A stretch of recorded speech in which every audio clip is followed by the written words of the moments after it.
Sir कहिएगा कि पहले तो भारत किसी किस्म का नुकसान जो है वो मान ही नहीं रहा था, लेकिन अब खुद ही जो 100 फौजी अफसरान हैं उन्हें अवार्ड देने का फैसला कर लिया है। क्या कहेंगे आप? जी हाँ, देखें आहिस्ता-आहिस्ता खुल रहे हैं। जो उनको शिकस्त हुई, हज़ीमत उठानी पड़ी है, हम आप उससे देख लें। जयशंकर साहब ने मान लिया कि 3 जहाज़ हमारे राफ़ेल गिरे हैं। जी उनके सीडीएस ने कहा कि जी ये नुकसान हुआ है, लेकिन हमने जी उठ के खड़े हुए थे, हमें मार पड़ी थी। कैप्टन शिव कुमार ने कहा कि ये मसले हैं। तो इसके साथ-साथ देखें कि दुनिया भर में समझा गया और ये कन्फर्म हुआ इंटरनेशनल कम्युनिटी को इंडिया को बड़ी शिकस्त हुई है। अब वो बड़े दबाव में हैं। अब वहाँ पे पब्लिक डिमांड भी कर रही है। आप बताएँ तो अभी आप देखें ना कैसे ड्रामा कर रहे हैं कि छुपा के मेडल दे रहे हैं। जबकि अभी देखो बड़े फ़ख्र की बात, हम जब पाकिस्तान में मेडल्स देते हैं तो ऑनर की बात होती है, पब्लिक डिस्प्ले होता है और एक ऑनर उनकी साइटेशन पढ़ी जाती है और क्यों दिया जा रहा है वो बताया जाता है। उनकी फैमिलीज़ को उसको बड़ा ऑनर की बात होती है, गवर्नमेंट के मुल्क के लिए बड़ी इज़्ज़त की बात होती है। तो ये छुपा रहे हैं, अपनी शिकस्त को छुपा रहे हैं अगर और इसके बाद साथ देखें शिकस्त का एतराफ़ कर रहे हैं। 500 से ऊपर तो इनके कैजुअल्टीज़ हैं, उनमें से उन्होंने 100 सेलेक्ट किए। अगर आपको याद हो जब आईएसपीआर की जो प्रेस रिलीज़ेज़ आए थे, जिसमें वो लगातार जो अपडेट दे रहे कि 93 ब्रिगेड हमने उड़ा दिया है और इसके बाद उन्होंने कहा कि जी जो 10 ब्रिगेड है और इस तरीके से बात कर रहे थे एस-400 के बाद भी एस-400 भी मान गए कल उनका डिप्टी चीफ कि वो जी। डैमेज हुआ तो हम रशिया से और ले रहे हैं। तो अब ये फँस गए हैं और इनकी एक हिस्ट्री भी है, लेट्स नॉट फॉरगेट इट। अगर अभिनंदन को अभी आपको याद होगा, उसका जहाज़ भी गिरा लिया, हमने उसको पकड़ भी लिया, लेकिन उसको कवर अप करने के लिए उन्होंने कहा कि उसने एक F-16 गिराई है, कैसी कहानी डाली। लेकिन जब माइकल कुगलमैन ने भी बात की, फिर क्रिस्टीन फेयर ने भी कहा कि ये तो झूठ बोल रहे हैं, ये जहाज़ की अकाउंट पूरी है। लेकिन उसको कवर अप करने के लिए पब्लिक को एक कहानी डालने के लिए डोमेस्टिक कंजम्पशन के लिए उनको जो थर्ड जो हाईएस्ट अवार्ड था वीर चक्रा दिया, उसको ग्रुप कैप्टन प्रमोट कर दिया और उसका जो स्क्वाड्रन था उसको भी उन्होंने अवार्ड दिया। तो ये ड्रामे इंडिया करता रहता है। अब इनके पास कोई लॉजिक नहीं है, कोई एविडेंस नहीं है। अब तो इस वजह से ये कवर अप करके अब देखें ना कि उनके फैमिलीज को भी ये भी बताया गया है कि आप कोई पिक्चर शेयर नहीं करेंगे, कोई बात नहीं करेंगे। तो ये एक एक्सपोज़ ये हो चुके हैं जो इनकी जो शिकस्त हुई है, जो अब दुनिया मान रही है और पाकिस्तान जिस तरीके से हम कह सकते हैं पाकिस्तान का जियोपॉलिटिकल जो प्रोफ़ाइल है, वो उठ के आप समझ ले है दैट हैज़ रिज़न और पाकिस्तान दुनिया मानती है Pakistan is no peer competitor है इंडिया के साथ और इसलिए देखें दुनिया भर में पाकिस्तान की पज़ीराई हो रही है।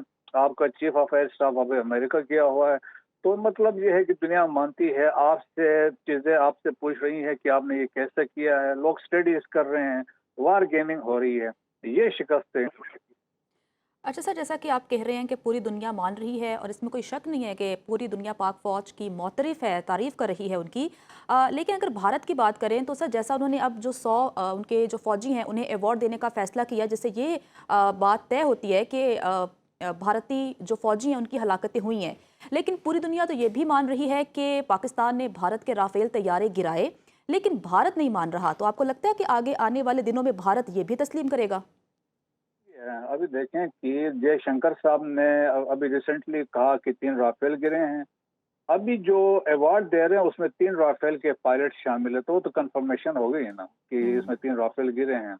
और इसलिए अब ये छुपा रहे हैं, अभी पब्लिक नहीं कर रहे हैं कि इसमें एस-400 के जो स्टाफ था वो जो वहाँ मारे गए एस-400 डिस्ट्रॉय हुआ, उनको भी दे रहे हैं।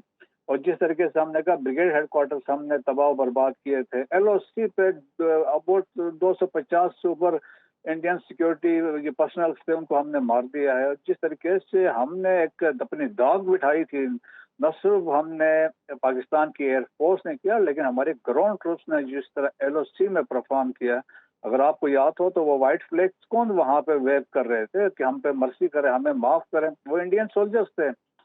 तो इंडिया की एक बदतरीन शिकस्त हुई है। देखें कि उनका मानना ये था, उन्होंने मिसकैलकुलेशन ये हुई कि वो समझ रहे थे कि कोई पाकिस्तान में हालात ठीक नहीं है, इकॉनमी इनकी ठीक नहीं है, पॉलिटिकल डिफरेंसेस हैं और लोग आर्मी के साथ नहीं हैं, और उन्होंने कहा था कि हम एक ऐसा स्ट्राइक करेंगे तो ये संभलने नहीं पाएंगे, लेकिन वो उल्टा उनके गले पड़ गया, कौम मुत्तहिद हुई, और जिस तरीके से 6-7 की रात को हमने किया और फिर 10 तारीख को हमने किया, मेरा ख्याल में अब दुनिया के वो 194 ममालिक हैं, वो समझते हैं पाकिस्तान ने इनको ऐसा मारा है, ये अगले 10 साल 15 साल अब इसी एक्सक्यूजेस देते रहेंगे हमारे साथ क्या हुआ था, और इसको डिफेंड करते रहेंगे। अच्छा सर, पाक फौज ने तो भरपूर जवाब दिया और पूरी दुनिया ने देखा, लेकिन सर अगर हम भारत की बात करें तो वो तो ओछे हथकंडों से कभी बाज नहीं आता। पाकिस्तान में ऐसी बहुत सी प्रॉक्सीज हैं जो कि भारत के लिए काम करती हैं, बीएलए की सूरत में हो या फिर फितनातुल खवारिज जो कि अफगानिस्तान से ऑपरेट करते हैं। इनका सदेबाब करने के लिए मजीद क्या करने की ज़रूरत है? लेकिन ये ऑलरेडी तो वो कर रहे हैं, जिस तरह मार्के हक के दौरान भी हमने देखा कि उन्होंने इन्फिल्ट्रेशन की कोशिश की थी, और जिसमें 2 रातों में हमने उनके 71 जो फितना और खारिज के जो दहशतगर्द थे उनको मारा था, और अभी भी ये लगे हुए हैं। ये देखें ओवरऑल जो हाइब्रिड वार के कंसेप्ट में ये सारे कुछ कर रहे हैं, और ये करते रहेंगे, उसमें तो ये बात नहीं आएंगे, क्योंकि ये प्लॉट कर रहे हैं, पाकिस्तान को डिस्टेबलाइज करने के लिए कोशिश कर रहे हैं, और फितना उल खारिज भी है, फितना उल हिंदुस्तान भी है, जो अफगानिस्तान से भी ऑपरेट कर रहे हैं, कुछ ईरान से भी कर रहे हैं। तो मेरे ख्याल में हमारा एक अज़्म है अफवाज पाकिस्तान का under the leadership of field marshal Asim Munir कि हमने हर मुमकिन वो स्टेप लेना है, और इंशाल्लाह आप देखेंगे कि बहुत जल्द पाकिस्तान इनसे छुटकारा हासिल कर लेगा। ठीक है, बहुत जल्द पाकिस्तान इन सब से छुटकारा हासिल कर लेगा।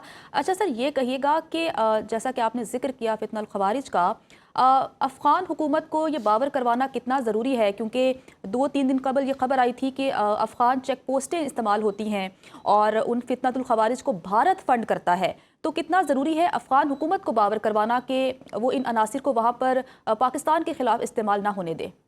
देखें ऑलरेडी बाबर करा चुके हैं, अभी हमें उम्मीद है जिस तरीके से ये डेवलपमेंट रिसेंटली हुई है, और जिस तरीके से डार साहब ने अफगानिस्तान का विजिट किया था, और इसके बाद स्पेशल एनवाई हैं सादिक साहब आते जाते रहते हैं, चाइनीज एनवाई भी सादिक साहब के साथ गए थे, फिर बीजिंग में मुलाकातें हुई हैं।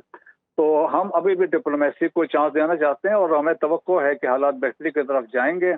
अब अभी यही इंप्रेशन है कि कुछ चीज़ें अफगान इंटर्म गवर्नमेंट के काबू में भी नहीं है, तो हम यकीनन कोशिश करेंगे, उनके साथ एक अंडरस्टैंडिंग डेवलप हो रही है और होगी, और हम तवक्को करते हैं, क्योंकि एक फतवा भी जारी हुआ है वहाँ से मुल्ला हिबतुल्लाह अखुंज़ादा का, तो हम तवक्को कर सकते हैं, और उसके बाद पाकिस्तान के पास बहुत सारे ऑप्शंस पाकिस्तान के पास मौजूद हैं, और एट द सेम टाइम हम ईरान से भी तवक्को करेंगे, जो अभी भी कुछ लोग सिस्तान बलूचिस्तान से बीएलए के लोग हैं, बीएलएफ के लोग हैं, वो ऑपरेट कर रहे हैं, वहाँ पे हम जल्द देखेंगे कि क्रैकडाउन। अच्छा सर, आपको क्या लगता है कि भारत क्या सिफारती तौर पर बहुत अकेला हो चुका है? ईरान में इस वक्त पाकिस्तान जिंदाबाद के नारे लग रहे हैं, तशक्कुर का इजहार कर रहे हैं वो। उसके अलावा चाइना के साथ पाकिस्तान के साथ बहुत अच्छे ताल्लुकात हैं। तो इस खित्ते की अगर हम बात करें तो क्या भारत अकेला हो गया है? बिल्कुल ऐसा हुआ। देखा ना, पहले तो अभी अमेरिका या वेस्ट वालों ने भी कहा कि जिस घोड़े पे हमने शर्त लगाई थी वो पाकिस्तान के सामने लड़ गया, दैट इज वन थिंग। अब इन्होंने फिर डेलीगेशंस भेजे हैं 33 कंट्रीज में, 59 मेंबर डेलीगेशंस गए, नॉट ए सिंगल कंट्री उन्होंने पाकिस्तान का नाम लिया। तो उनको वहां भी शिकस्त हुई। सबसे बड़ी शिकस्त फिर एससीओ में हुई, जब एससीओ में वहां पे देखें कि इंडिया साइड लाइन हो गया था। और मोस्ट रिसेंटली देखें क्वाड वालों ने जब जॉइंट डिक्लेरेशन निकाली तो उसमें पाकिस्तान का कोई जिक्र नहीं है। वो चाहते थे पाकिस्तान मेंशन करे, तो वहां पे ना देखें यूनाइटेड स्टेट्स था, जापान था, और ऑस्ट्रेलिया वाले थे, उन्होंने तो बात ही नहीं की। सो अब वो मानते हैं जी। कि diplomatically they have been defeated also, जहां मिलिटरीली पाकिस्तान ने शिकस्त दी, जी। डिप्लोमेटिकली भी शिकस्त हो गई।